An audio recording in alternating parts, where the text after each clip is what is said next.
Anointed ones. You can dodge earthly justice with a good lawyer, but who's going to represent you in heaven's court? Let that sink in. There comes a moment when the gowls doesn't slam in courtroom, it echo in spirit room. And once the judgment begin, not even Wi-Fi prayer can stop it. For years, they tried everything to destroy you. Lies, schemes, silent attacks. And when they couldn't kill your body, they tried to assassinate your spirit. They thought you are alone, defenseless, easy prey. But what they didn't realize was, you are under surveillance by the Most High God. Here's a chilling fact. Over 95% of high-level criminal networks collapse not because of whistleblowers, but because of their own arrogance. They talk too much, they get too confident, and eventually they hang themselves with their own ropes. That's exactly what's happening here. They dug your grave, now they're slipping into it. Hold on, we're not just talking earthly jail cells. It goes deeper. This is spiritual justice, divine intervention, the kind of reversal that leaves people speechless or begging for plea deals from both judges and Jesus. From both judges and Jesus. What's coming is not just karma, it's God reminding everyone why you don't mess with the anointed. And the way he's flipping the script. Let's just say even Netflix couldn't write such a script. They tried to erase a soul that is divinely encoded with immortality. They tried to erase a soul that was divinely encoded with immortality. They thought that if they pushed hard enough, lied long enough, attacked consistently, they could delete you like a file from a hard drive. But what they were dealing with, not flesh and blood. It was purpose wrapped in skin. They didn't understand that your existence wasn't man-made. You weren't created to be liked, approved, or even tolerated. You were assigned. And no matter how much they hated your presence was never up for their approval. They didn't give you your breath, and sure they couldn't take it away. They came with every weapon they could find, slander, manipulation, setups, false accusation, even spiritual attacks, thinking that if they couldn't break you physically, they wear you down mentally and spiritually. But every time you survived, they grew more terrified, because deep down, they know this is not a normal resilience, not just a strength, it's divine insulation. It's favor that couldn't crack even under pressure. And the more they pressed, the more they undeniable your covering came. That when it turned, the fear shifted. They weren't just trying to break you anymore, they were trying to silence what your survival revealed about them, because your endurance exposed their cruelty. Your innocence exposed their guilt. And your peace in the middle of chaos made it impossible to keep pretending that you were the problem. Their masks started to slip. Their stories started to unravel. People began to notice the pattern. Why does this person keep thriving after everything thrown at them? It made them uncomfortable, eventually desperate. And here's the reality. When someone tries to erase what God has established, they don't succeed. They self-destruct. Every attempt to cancel you only became more evident of your divine origin. Every plot turned into a paper trail of their corruption.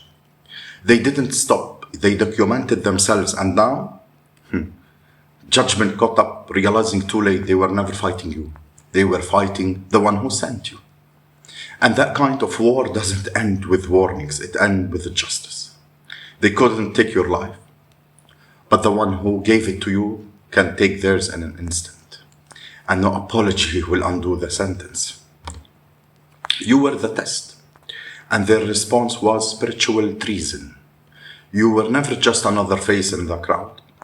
You were the test that they didn't know that they were taking. God placed you in their lives as a measuring stick, not to see how much they could love you, but to reveal how far would they go to destroy someone they couldn't control. Your presence exposed them. Your light irritated everything they were trying to keep hidden. And instead of seeing your presence as a blessing, they saw it as a threat.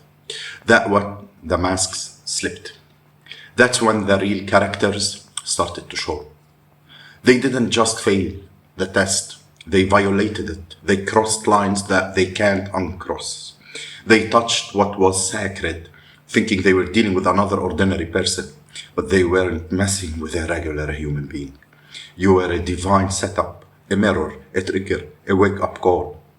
And when they chose manipulation over honesty, betrayal over loyalty, harm over healing, they failed the very reason that God allowed you in their space. They exposed themselves. That's the thing. You didn't have to do anything wrong. Just being you was enough. The test whether they could honor what was holy in front of them, or they could used you, mocked you, tried to destroy you, and then convinced themselves they were just justified. That kind of self-deception is dangerous, because once someone starts to believe that hurting you is okay, they go blind to the trap that they are walking into. They think that they are in control, but they already been recorded, weighed and found guilty. And now the judgment is unfolding slowly, strategically, not out of revenge, but out of divine law. They touched something that wasn't theirs to harm. And heaven doesn't let that slide. You weren't just a target, you were evidence, proof, how people behave when no one's looking. You were sent to reveal what they didn't want to confront in themselves, and instead of transforming, they retaliated. And that retaliation just sealed their fate. The test is over. They didn't just lose access to you, they activated consequences they can't run from.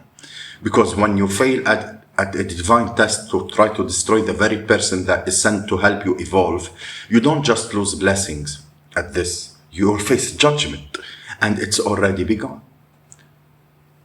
They violated cosmic law, trying to maintain carnal control. They weren't just jealous. They weren't just petty. What they did to you was deeper than envy. It was spiritual violation disguised as a personal conflict. They tried to maintain control over you using carnal methods. But what they were really fighting is something far beyond their understanding. They attempted to bend divine order to serve on agenda. That's why nothing worked. Even when it looked like they had the upper hand for a while, they was violating universal law. And for that kind of rebellion, always come due with interest. They thought they were slick, manipulating situations behind the scene, using emotional tactics, leveraging lies, pulling strings in places you didn't even know existed. Some of them even dabbled in spiritual practices trying to stop your rise. See how far? Yes, envy and jealousy does a lot. Yeah. But no matter what they threw at you, you kept standing. And every time you get back up and exposed how powerless their schemes really were. That's what drove them crazy. Not just your strength, but your immunity. You were protected in a way that they couldn't explain, and that frustrated their control. They broke natural laws, trying to interrupt a supernatural calling. They tried to contain what they didn't create.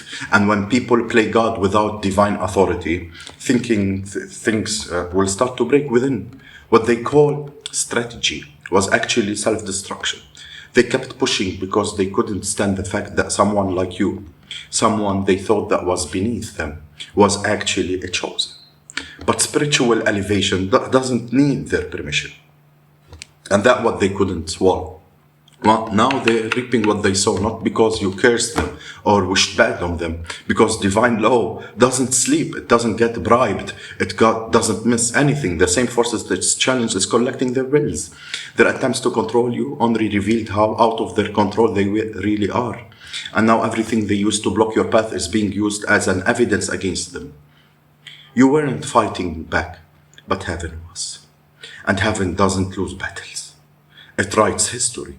The laws they broke weren't yours to enforce, but they were God's to avenge at that time, and that time is now.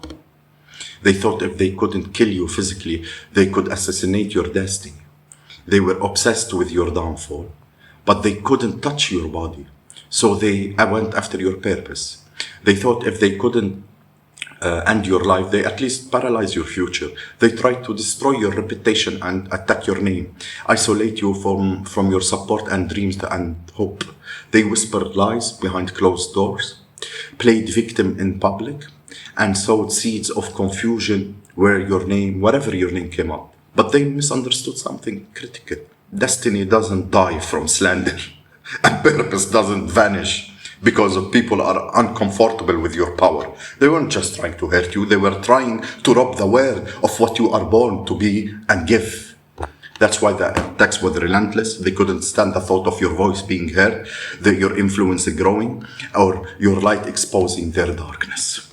So they worked overtime to convince others you were the problem, that you were unstable, untrustworthy, unworthy.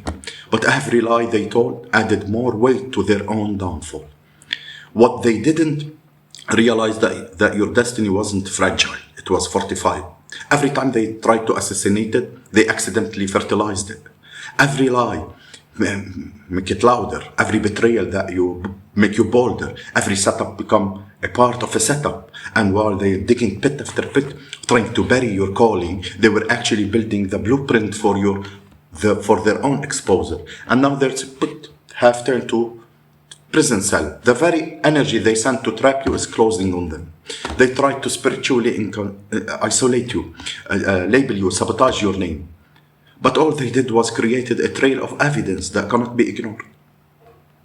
What they meant to destroy you has become a mirror, that the world is finally seeing what was been hiding behind their masks. They thought they could erase your mission. Instead, they became the reason it's undeniable, because the level of attack you faced only confirms the magnitude of your calling. And now, the silence they try to force on you is being broken, with the sound of justice knocking on their doors.